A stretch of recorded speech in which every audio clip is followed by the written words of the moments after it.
Assalamualaikum warahmatullahi ta'ala wabarakatuh. Ikhwan fillah, sahabat detektif yang dirahmati oleh Allah.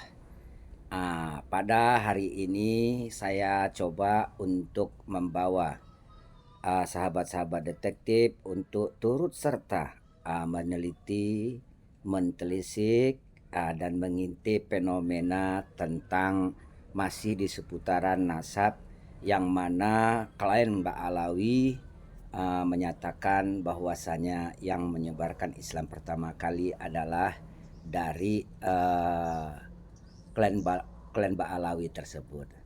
Dan bukti-buktinya saja tidak ada bukti bahwasanya yang menyebarkan Islam pertama kali dan pejuang yang ada di Nusantara ini juga yang termasuk dalam klien Mbak Alawi tersebut. Begitu. Nah, untuk membuktikan, mari kita telusuri artefak-artefak yang kita temui. Salah satu contohnya makam-makam sahabat Rasulullah dan makam-makam kuno penyebar Islam pertama kali yang ada di bumi Nusantara ini. Nah, artinya kita akan menjawab subhat fitnah dari klan Mbak Alawi tersebut, yang sama-sama sudah kita ketahui bahwasanya segalanya adalah dari klien mereka itu sendiri. Fadol, ikuti saya.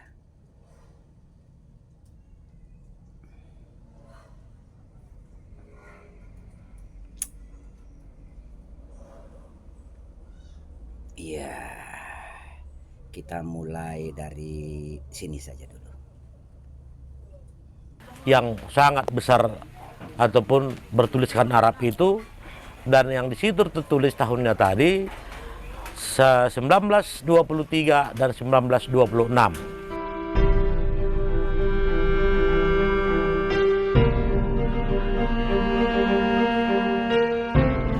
Setelah menjelang 5 tahun, saya jarah kembali. Setelah jarah kembali saya waktu bulan puasa kemarin, itu masih tetap dua nisan yang kita temui.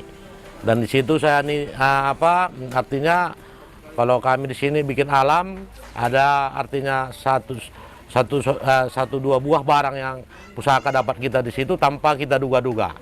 Lalu pada tanggal 14 bulan Oktober 2018, saya berapa keluarga, kerabat, jarah ke makam tersebut, tambah satu lagi makam tanpa diduga-duga.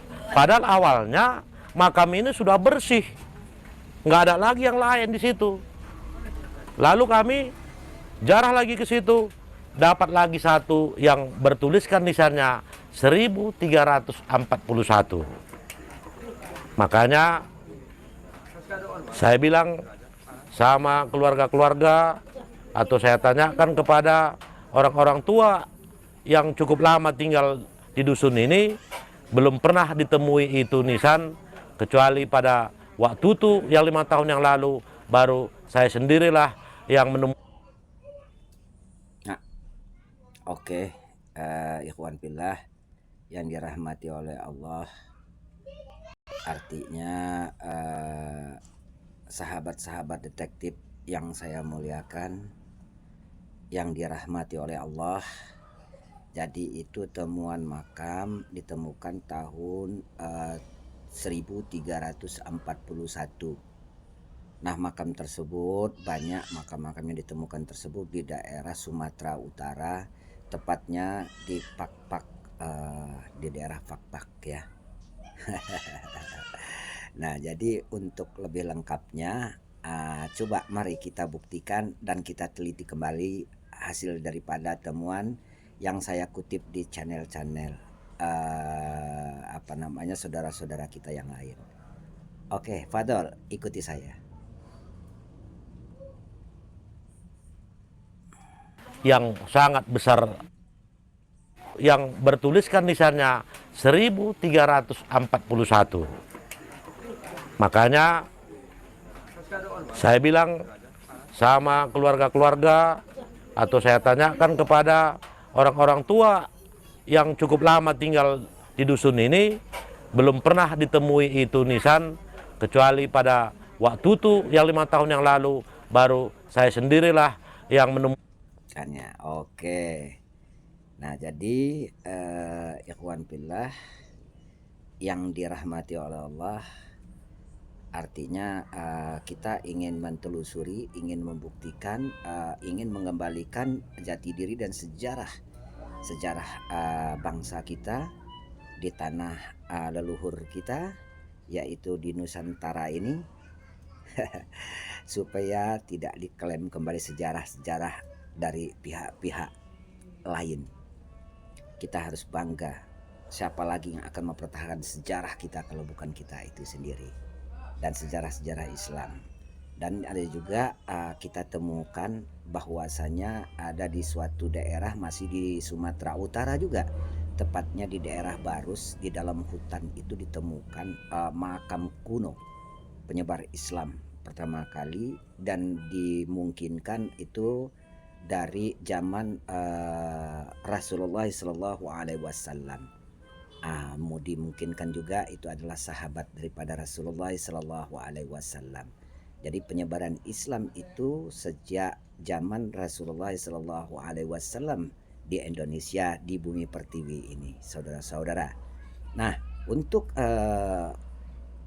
melihat, meneliti kebenaran-kebenaran hasil daripada temuan-temuan itu tersebut, mari sahabat-sahabat detektif ikuti saya kembali. Oke, Fadal.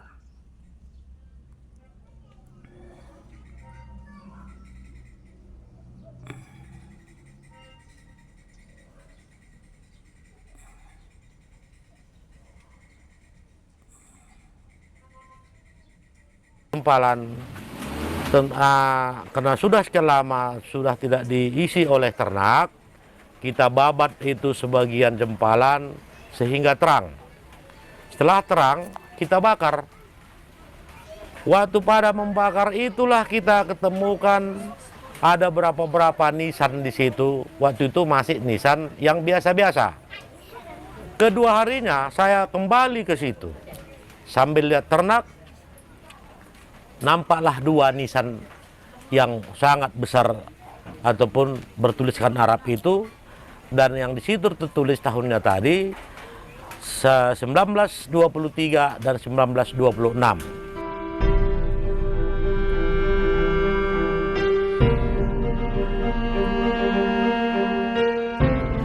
Setelah menjelang 5 tahun, saya jarah kembali. Setelah jarah kembali saya waktu bulan puasa kemarin, itu masih tetap dua nisan yang kita temui. Dan di situ saya artinya kalau kami di sini bikin alam, ada artinya satu dua buah barang yang pusaka dapat kita di situ tanpa kita duga-duga. Lalu pada tanggal 14 bulan Oktober 2018, saya berapa keluarga, kerabat, jarah ke makam tersebut, tambah 1 lagi makam tanpa diduga-duga. Padahal awalnya makam ini sudah bersih, nggak ada lagi yang lain di situ. Lalu kami jarah lagi ke situ, dapat lagi 1 yang bertuliskan nisannya 1341. Makanya saya bilang sama keluarga-keluarga, atau saya tanyakan kepada orang-orang tua yang cukup lama tinggal di dusun ini, belum pernah ditemui itu nisan, kecuali pada waktu itu yang 5 tahun yang lalu, baru saya sendirilah yang menemukan itu. Dan kemarin yang terakhir, yang 1 nisan yang bertuliskan di situ tahunnya 1341, kami ada berapa orang yang melihat langsung. Jadi itulah yang kita temui nisan itu, dan kuat dugaan kami. Nisan-nisan itu kemungkinan itulah dulu pembawa agama Islam ke daerah kami ini. Sebagai pembuktian, sampai saat ini khususnya di Dusun Lameang, Rahib Ampeng, justru desa Kutadelang masih 99% masih menganut agama Islam. Jadi kuat dugaan kami, itulah dulu mungkin kakek-kakek kami berapa tahun yang lalu yang membawakan agama Islam ke daerah kami ini.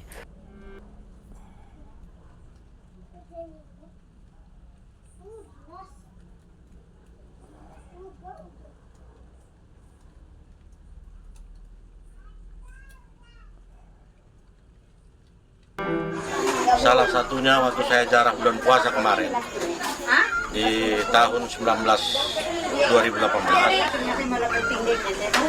Jarah waktu ini ke makam yang masih 2 yang ditemukan itu waktu saya mau menancapkan, karena kami yang suku Papa ini membuat alam, terbongkarlah ini dan cawannya ketepatan di Medan, dan inilah keluar dengan dibalut oleh ijuk.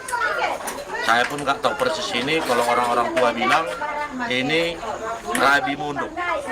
Oke, saudara-saudara, ikhwan fillah yang dirahmati oleh Allah. Nah, itulah salah satu temuan yang mana makam kuno yang terlantar yang ditemukan di dalam hutan begitu banyak. Di saat si pemilik hutan tersebut ingin menggarap hutan tersebut, dia menemukan di dalam hutan tersebut makam-makam kuno penyebar Islam pertama kali, yang mana ornamen terlihat dari bentuk, jenis dan makam tersebut, dari pusara tersebut, dari nisan itu tersebut, tampaklah memang jelas bahwasanya itu seperti nisan dari Timur Tengah, tepatnya dari Hujarat kayaknya bentuk-bentuknya itu, ayah kan. Nah, untuk kali ini coba saya akan membawa kembali saudara-saudara, yang mana tadi itu adalah temuan makam yang ada di Barus, yang ada di Fakfak di Sumatera Utara sana. Nah, kali ini saya akan membawa sahabat-sahabat dan teman-teman semuanya untuk meneliti kembali hasil temuan di dalam hutan juga di daerah Barus, Tapanuli Tengah itu. Ya. Nah, jadi salah satu makam tersebut kuno, dan tetapi tidak ditulis nama kapan tahunnya, tetapi itu sangat kuno sekali. Ya, untuk saudara-saudara semua yang ingin meneliti, kita juga dipersilahkan untuk ke sana katanya. Oke, ikuti saya.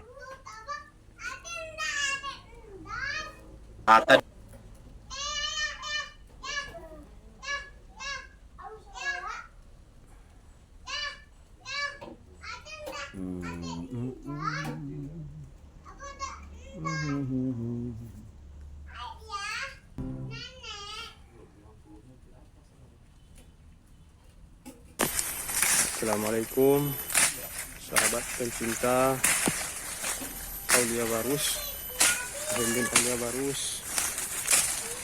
Kita sedang menuju ke salah satu makam kuno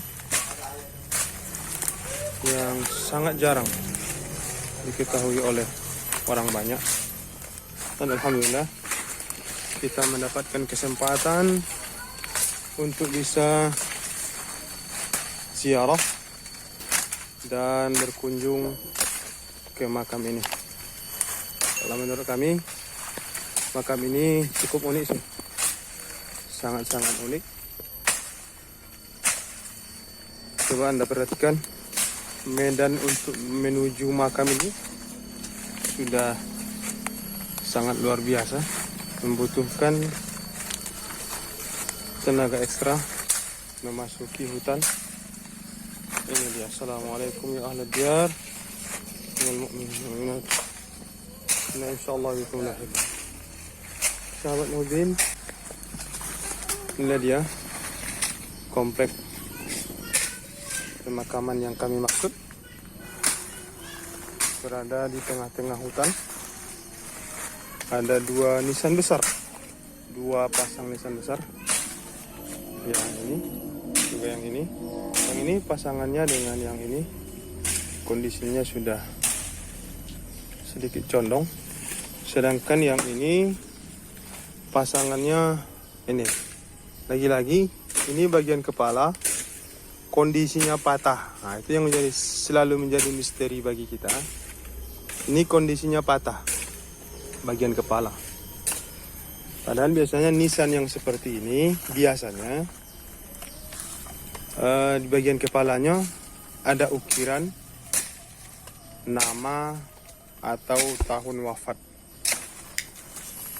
Tapi untuk yang satu ini sama sekali tidak kita temukan di mana bagian yang lain. Ini hanya bagian pangkal saja. Ini bekas patahannya, sedangkan patahannya kita tidak tahu di mana. Wallahu a'lam. Dan ini di samping nisan yang besar tadi, bagian kaki dari kepala yang hilang tadi, ada potongan kecil, nisan kecil, tapi sudah tidak utuh lagi, sudah patah, dalam kondisi patah.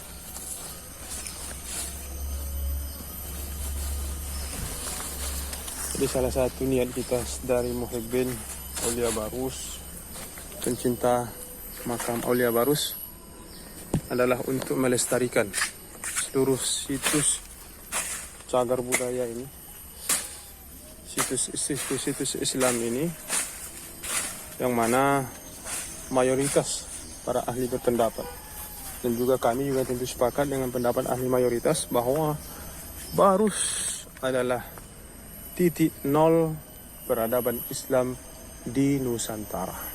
Oke, kembali sahabat-sahabat detektif yang saya muliakan. Jadi peradaban titik nol, peradaban Islam, penyebaran Islam pertama kali itu adanya di Barus.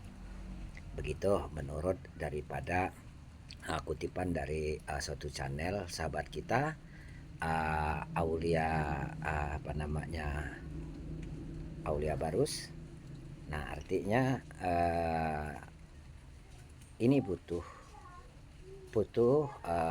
pembuktian, butuh renovasi atau butuh perawatan, yang mana untuk sahabat-sahabat pecinta daripada sejarah para aulia, para ulama penyebar Islam pertama kali, coba untuk datang ke sana untuk meneliti itu lebih kembali, karena namanya juga tidak ditemukan makam tersebut di nisannya. Kalau sahabat-sahabat semuanya ingin mengetahui lebih lanjut lagi apa-apa saja tentang informasi-informasi penyebaran Islam pertama kali di Barus tersebut, saya akan membawa kembali sahabat-sahabat di mana kita mendatangi lagi suatu makam yang mana saya ambil dari channel daripada saudara-saudara kita di Barus. Nah, artinya dengan informasi-informasi yang kita dapat di sana, sahabat-sahabat semuanya, bahwasanya kalau yang satu ini bahwasanya terlihat daripada informasi yang kita dapat dari zamannya Rasulullah SAW, penyebaran Islam di Nusantara ini sudah ada, sudah masuk penyebar Islam pertama kali di Nusantara ini di Barus. Makanya artinya untuk sahabat-sahabat semuanya ingin untuk kita meneliti lebih jauh agar kita dapat melihat fakta-fakta sejarah itu tersebut, saya coba akan membawa sahabat-sahabat detektif untuk mengikuti saya kembali. Fadol.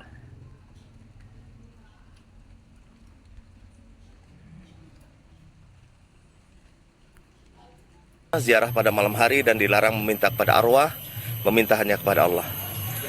Jadi makam di sini jika dibandingkan dengan di tempat-tempat lain, kesan premanismenya sangat hilang, boleh dikatakan tidak ada. Nah, ini adalah Mushola Al-Fahri. Kita sebelum melakukan pendakian mungkin boleh buat persiapan di sini untuk berwudu. Dan yang lebih penting lagi adalah sebelum berangkat kita persiapkan ini. Karena di atas sepertinya nggak ada yang jualan, tapi belum tahu juga ya. Kita akan buat persiapan. Alhamdulillah ada yang baru selesai melakukan pendakian, mungkin kita boleh tanya-tanya lah. Assalamualaikum. Waalaikumsalam. Apa kabar Bapak? Alhamdulillah. Dari mana nih tadi? Saya dari Bandung. Iya, gimana rasanya naik ke atas? Wah, mantap, luar biasa. Jam berapa tadi? Kalau kita niatnya bagus, insya Allah Insya Allah. nggak akan capek di sana. Jam berapa tadi naik, Pak? Tadi jam 7 tadi. Oke, alhamdulillah. Ya doakan kita mau naik juga nih, Pak. Ya, Assalamualaikum. Waalaikumsalam. Kita sedang buat persiapan.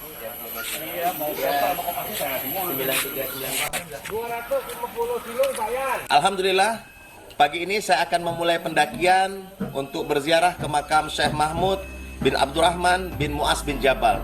Persiapan sudah 2 botol. Insya Allah saya akan naik ke atas. Bismillah. Alhamdulillah, Bismillahirrahmanirrahim. Kita akan memulai pendakian. Assalamualaikum. Waalaikumsalam warahmatullahi wabarakatuh. Jangan lupa dihitung tangganya ya. 299, 260, 261. Allah. 261.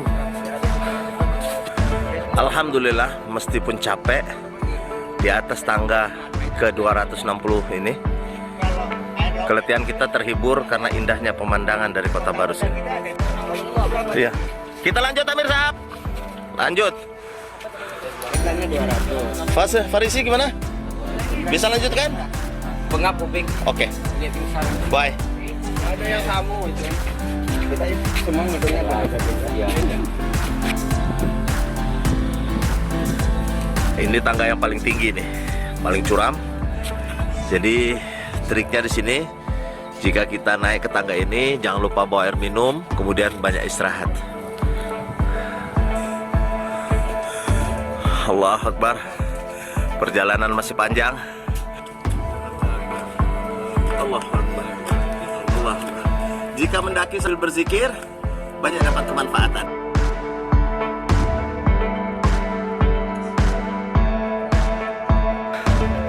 Alhamdulillah, akhirnya sampai juga kita di pemakaman. Assalamualaikum ya ahlal kubur.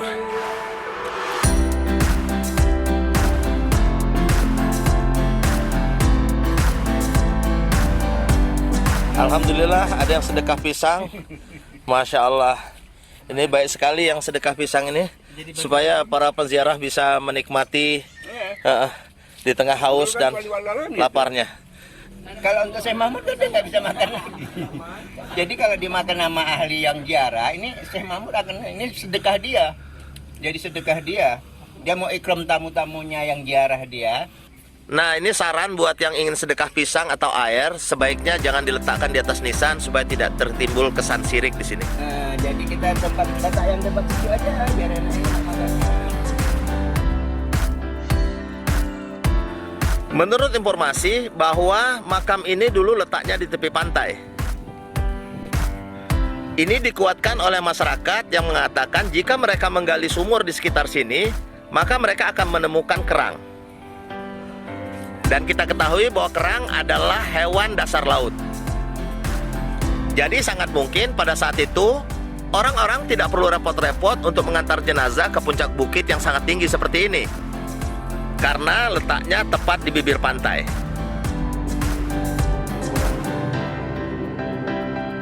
Saat ini saya sedang berada di makam Syekh Mahmud bin Abdurrahman bin Mu'az bin Jabal.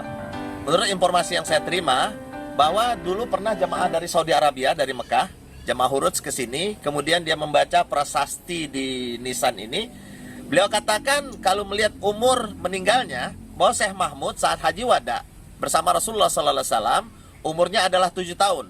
Dan dia datang ke Indonesia saat masa Khalifah Abu Bakar Siddiq. Jadi Syekh Mahmud ini adalah rombongan pertama yang datang ke Indonesia untuk menyebarkan agama Islam.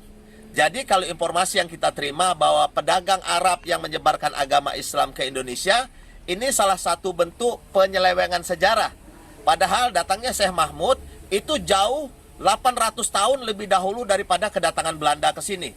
Jadi kalau dilihat kematiannya, meninggal di sini pada tahun 678 Masehi, sekitar 51 tahun umurnya, dan ini adalah bukti sejarah. Jadi kita harus mengetahui dan memahami serta menyimpan dokumentasi ini. Ini adalah bukti nyata, bukti besar bahwa sejarah Islam telah dibelokkan. Dari prasasti tadi dikatakan bahwa mereka datang dari pintu ke pintu untuk menyampaikan agama. Jadi ini bukti penyebaran Islam di tanah air, bukan oleh pedagang tetapi oleh sahabat-sahabat Nabi SAW yang dilantik untuk menyebarkan agama ke seluruh dunia. Nah, ini untuk mengetahui tulisan apa ini, kebetulan bersama saya Maulana Habibullah, salah seorang penerjemah markas Indonesia di Kebonjeruk. Beliau juga alumni Pakistan, 10 tahun mondok di Pakistan. Saya akan tanya kepada beliau. La ilaha illallah Muhammadur Rasulullah. Kemudian qala Rasulullah sallallahu alaihi wasallam, al mu'minun la yamutun intaqalu min ad-dar ila dar. Artinya apa itu? Rasulullah SAW bersabda, orang mukmin itu tidak mati dan dia berpindah dari rumah, dari pintu ke pintu. Ini juga kayaknya min ad-dar ila dar ini. Sama, ini kecil cuma ini besar. Al mu'minun hayyun min ad-dar ila dar. Makam ini panjangnya lebih kurang 8 meter. Dan pada batu nisannya tertulis hadis-hadis Rasulullah Sallallahu Alaihi Wasallam. Di antaranya hadis-hadis yang menerangkan tentang bahwa orang Islam itu adalah saudara-saudara, sahabat-sahabat detektif yang dirahmati oleh Allah. Nah, itulah hasil daripada penelitian dan penelusuran kita, ingin menegakkan kembali, ingin meluruskan sejarah Islam itu kembali di bumi Nusantara ini, supaya tidak dibelokkan kembali sejarah-sejarah yang mana selama ini telah dibelokkan sejarah-sejarah selama ini. Nah, kita akan luruskan kembali dengan fakta-fakta dan bukti-bukti yang ada. Nah, mohon maaf atas segala macam bentuk kekurangan. Jazakumullah khair. Barakallahu fikum. Assalamualaikum warahmatullahi ta'ala wabarakatuh.